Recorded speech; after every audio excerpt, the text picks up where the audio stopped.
انسان دنیا کے اندر دور دراز کے سفر کرتا ہے اور اس سفر کے دوران بعض دفعہ انسان کو زمین پر گری ہوئی چیز ملتی ہے۔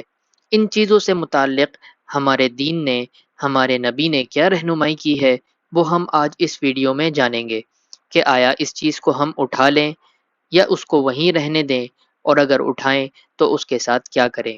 السلام علیکم، آپ دیکھ رہے ہیں مائی ڈیپ تھاٹس۔ زمین پر گری ہوئی کسی چیز کو جو انسان کو ملتی ہے اس کو لقطہ کہتے ہیں، اور اگر زمین پر انسان کو کوئی بچہ پڑا ہوا ملتا ہے تو اس کو لقیط کہتے ہیں۔ اس روایت کو امام بخاری اور امام مسلم نے اپنی اپنی صحیح کتابوں میں صحیح سند کے ساتھ نقل کیا ہے۔ حضرت زید بن خالد رضی اللہ تعالی عنہ کہتے ہیں کہ ایک شخص رسول کریم صلی اللہ علیہ وسلم کی خدمت میں حاضر ہوا اور اس نے آپ صلی اللہ علیہ وسلم سے لقطے کے بارے میں پوچھا کہ اگر کوئی گری پڑی چیز پائی جائے تو کیا کیا جائے۔ آپ صلی اللہ علیہ وسلم نے کہا کہ پہلے تو اس کا ظریف پہچانے، یعنی اس کی تھیلی وغیرہ کو پہچان لے کہ وہ کسی کپڑے یا چمڑے کے تھیلے وغیرہ میں ہے، تو اس کی شناخت رکھے اور اس کے سر بند کو بھی پہچانے۔ پھر 1 سال تک اس کی تشہیر کرو۔ 1 سال کی مدت میں اگر اس کا مالک آ جائے تو وہ چیز اس کے حوالے کر دو، اور اگر وہ نہ آئے تو پھر اسے اپنے استعمال میں لے آؤ۔ پھر اس شخص نے گم شدہ بکری کے بارے میں پوچھا کہ اگر کسی کو گم شدہ بکری کسی کی ملے تو اس کے بارے میں کیا کیا جائے۔ آپ صلی اللہ علیہ وسلم نے فرمایا کہ وہ تمہاری ہے یا تمہارے بھائی کی ہے یا بھیڑیے کی ہے۔ اس کے بعد اس شخص نے پوچھا کہ گمشدہ اونٹ کے بارے میں کیا حکم ہے۔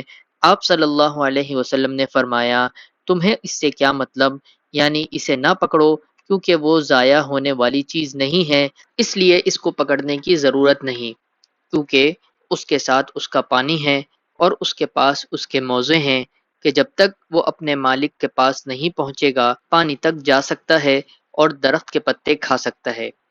یہ روایت بخاری اور مسلم میں ہے، اور مسلم شریف کی روایت میں یوں ہے کہ جب اس شخص نے لقطے کے بارے میں پوچھا تو آپ صلی اللہ علیہ وسلم نے فرمایا کہ 1 سال تک اس کی تشہیر کرو، یعنی اس کا اعلان کرو، اور اس کے سربند اور ظرف یعنی تھیلے وغیرہ کو پہچان لو۔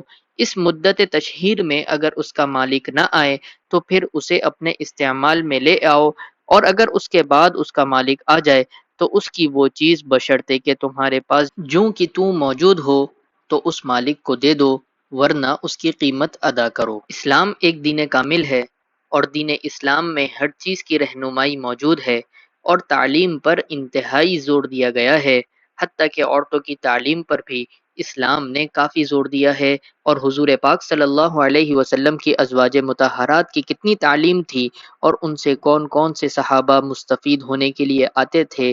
عورتوں کی تعلیم سے متعلق ایک مکمل ویڈیو ہمارے چینل پر موجود ہے، اس کو جا کر ضرور دیکھیے۔ امید کرتے ہیں آپ کو ہماری ویڈیو ہمیشہ کی طرح ضرور پسند آئی ہوگی۔ اگر پسند آئی ہے تو ضرور لائک شیئر کریں اور کامنٹ کر کے بتائیں کہ آپ کو ہمارا کام کیسا لگا، اور اگر آپ نے ابھی تک ہمارے چینل کو سبسکرائب نہیں کیا ہے تو ابھی سبسکرائب کریں۔ ملتے ہیں اگلی ویڈیو میں، تب تک کے لیے اللہ حافظ۔